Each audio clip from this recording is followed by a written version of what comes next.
I live in Chiang Mai, which is a very popular tourist destination. I see people coming in and out every week, mostly from the US and North America.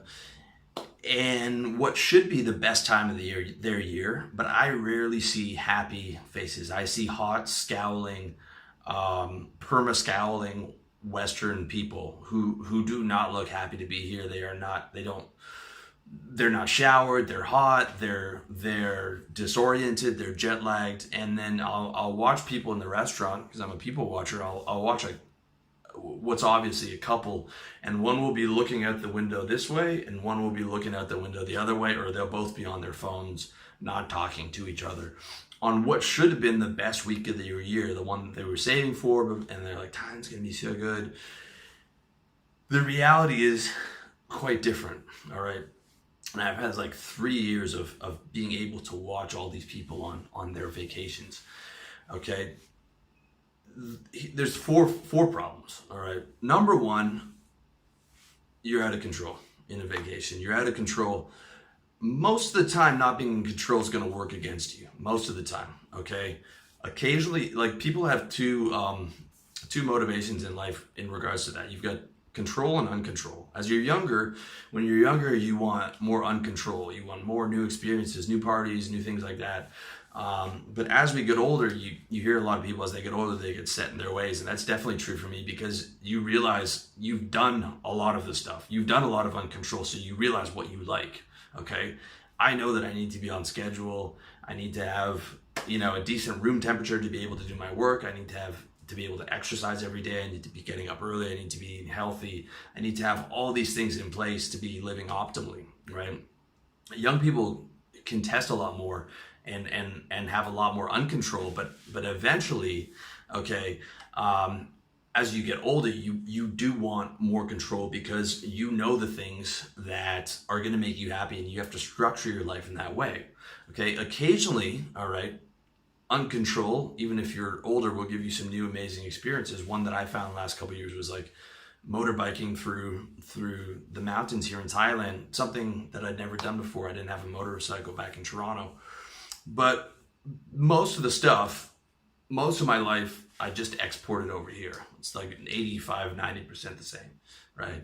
Still a workaholic, outsource chores, trying to eat healthy, up early, et cetera, et cetera. Okay, by the time you're an adult, you usually know what you like. What happens is, when people go on vacation, there's so much uncontrol going on. Okay, you're on a 24-hour flight or 30-hour flight from North America to Thailand. There's a crying baby on the flight, because there always is a crying baby. You're not getting the right foods. You're not able to find healthy foods. Your sleep schedule is all messed up. You're jet lagged. There's a problem with your hotel. Maybe the air conditioning didn't work. You're disoriented. You're hot. You're lost. The GPS isn't working on your phone. The SIM card, the tourist SIM card, is messed up. You're tired. You're jet lagged. You're trying to find, one of the millions of temples. You get lost.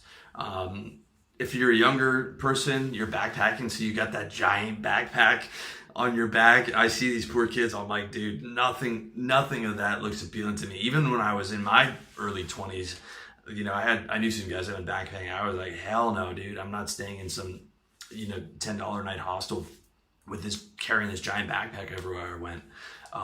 That, to me, that all that stuff adds up, right? Okay, so you've got a lot of non-control, which you thought would be fun, like these amazing experiences, but oftentimes when there's too much non-control, your state goes down, right? Because you're losing all those things you need.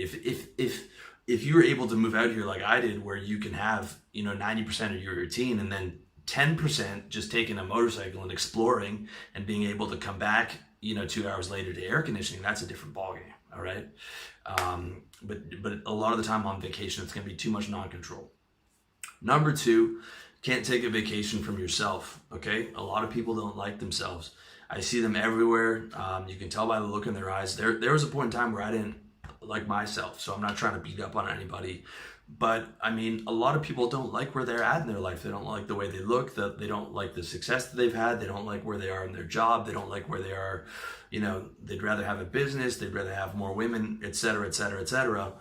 And you can't take a vacation from yourself, okay? If you did, it would be very expensive. It would be very expensive, all right? You know, you can't take a vacation from, you know, not having a positive attitude, not being where you want to be in life, not having, you know, committed to self-improvement and things like that.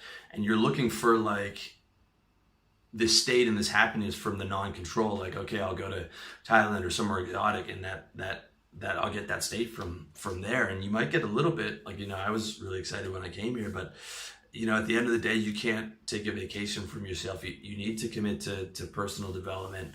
And you know, if you're struggling, the only way out is through. That vacation is not going to solve that problem. And what can happen is, like, you built your whole year up on that vacation, and then you come out and you're like, well, it didn't work. So it's even that much harsher because you had expectations for it.